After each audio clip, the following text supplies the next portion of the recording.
So we're here today with Isabella Sekawana. She's the Acting Deputy Director General for the Welfare Services in the National Department of Social Development. Now we're here today with Collective Action Magazine to have a conversation about the impact DSD has on the ground. This is informed by the commissioning feedback yesterday that we had as Pillar 4, and a number of concerns were raised by Pillar members. Obviously there were positives, but there was also some challenges that they had brought to the fore, and I think one of them was the accessibility of services in terms of social workers to the DSD. Now, we just want, as Collective Action Magazine, our mandate is to answer what are we doing about gender-based violence. So, seeing that there's this question that has been raised by Pillar 4 members, what is DSD's response? What is DSD's plan to address some of these actions? Call to action. Okay, thank you very much for the opportunity. I want to start by saying that as the Department of Social Development, we are about the well-being of people. We are about the most vulnerable. And we are about to address the social ills, that confronts people, of which gender-based violence is one of the key priority areas. We know that as President, has declared it as a second pandemic. And I heard him saying yesterday, actually it's the first pandemic, if you recall very well. Yes. Now, as the Department of Social Development, I think we have tried to make strides, responding or implementing the NSP for gender-based violence. And there are quite a number of progress or success stories that we can talk about. However, we want to acknowledge the fact that because of the magnitude of the problem, we still need to do more. One of the key successes that I can talk about is the employment of the social workers who are basically specific for dealing with gender-based violence. And I must say that because our social workers are dealing with generic issues, they are not specialists, they are dealing with everything. That makes it very difficult for them to be focused. Hence we said, after the president declared this as a pandemic, and after, the NSP has been developed, we said we need to really try our level best to ensure that we employ, social workers who specifically look at this. However, we want to acknowledge that more still needs to be done.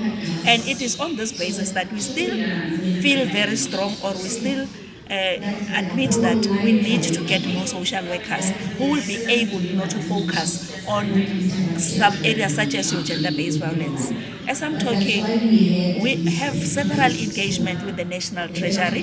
We have submitted our bid to National Treasury, and we'll have continuous, engagement with National Treasury to ensure that we get resources or funds to employ more social workers that will assist, amongst others, specifically be dedicated, to deal with gender-based violence. Not only gender-based violence, but we've got quite a range of social ills that we are dealing with. We've got substance abuse, which we believe that it somehow also contribute, towards the GBV, that we are faced up with. I cannot, underplay this incident, that struck our country, the tragedy that struck our country, the Enyume story. So we are looking at that. But also what we are saying is that we need to work very closely again with our civil society.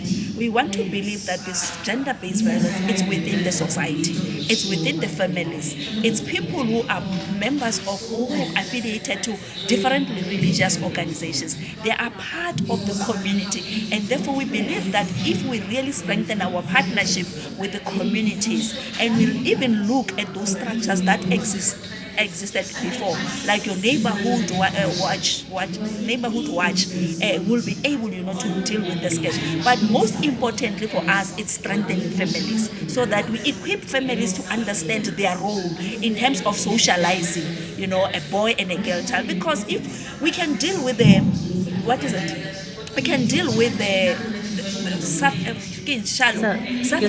But we need to get to the root of the problem, which is prevention. When we start with our children from an early stage, socializing them on how, to behave, or how to grow up as a responsible person.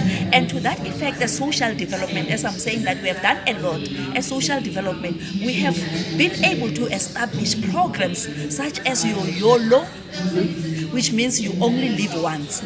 This program targets children from 15 to 24 years of age that I'm talking about. It's a social behavioral change program which targets children from that age. And we've got another program that still targets children from 10 to 14 years, which is called, this program is called CHOMI.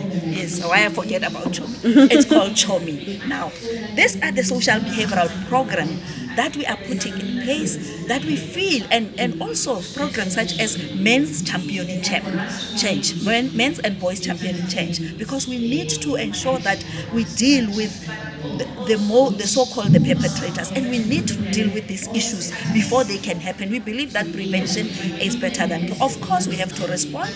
Of course, we have to support. Of course, we have to care.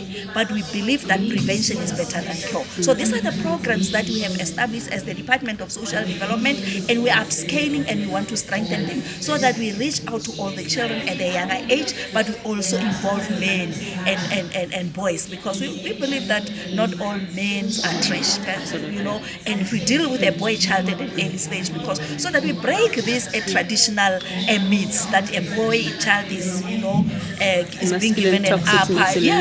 Those are the areas that I feel as the Department of Social Development, we have really tried our level best, and we believe that we can still do more in terms of ensuring that we really engage on these matters and deal with prevention measures. And we continue to say that the traditional leaders, your faith-based organizations, are very critical, because they are the ones, they've got more people that are affiliated to their organizations. And if we really instill this in our organizational structures, we'll be able to deal with this. And we are also having Asikulume program, which is championed by Minister of Social Development, which engages on faith-based religious organizations to say that let's talk about this issue. Let's continue to talk about it until, we really break through. And I must say that even the social behavioral change that I'm talking about, the YOLO and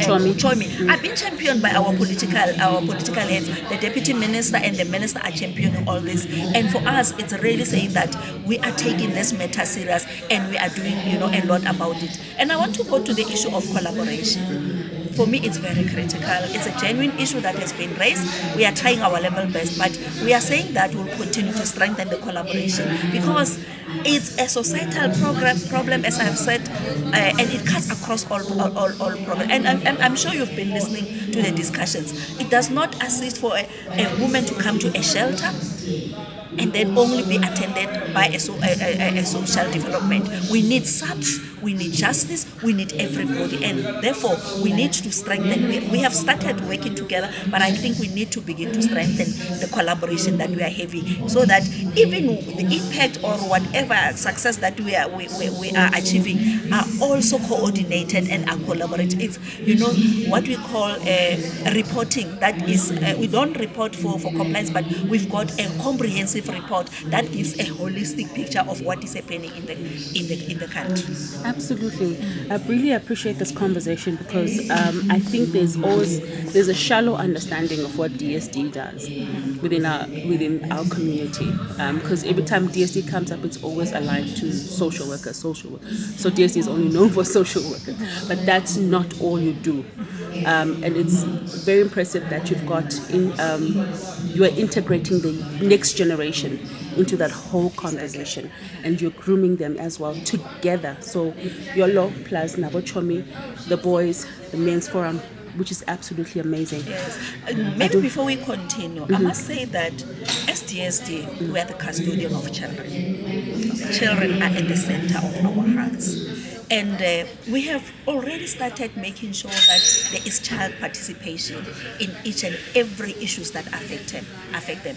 And it's a pity that most of the time when we talk about gender-based violence, focus is only on adults and women. And yet we've got so many child killings that are happening. And the children are there. We've got child ambassadors that we've been able, to put in place or to establish in partnership with Nelson Mandela Foundation. And we have been having engagement with this child. Prior to the summit, the children came together. They engaged on how this issue is affecting them.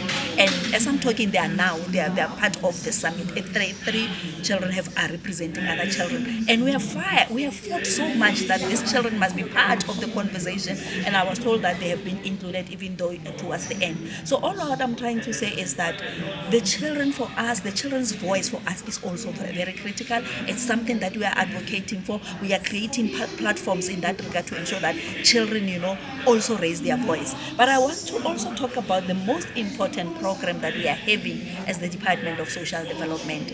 And this program that we are having, we are working, in partnership with, our international organization. And I must say, even with YOLO and CHOMI, we are working with international organization in that regard. The Risiha project. Now, the Risiha program. It's not a Tsonga expression, which basically means resilience. Now, it targets children and families, that are not able to afford. Now, there is a comprehensive package of services that is being offered. There's nutrition, because we know that children are dying due to malnutrition. Some of them, they are stunned because nutrition it's an issue. We have the school. What do we call it? They are being assisted with school assignments. And there's also issues of reproductive health that are being addressed there.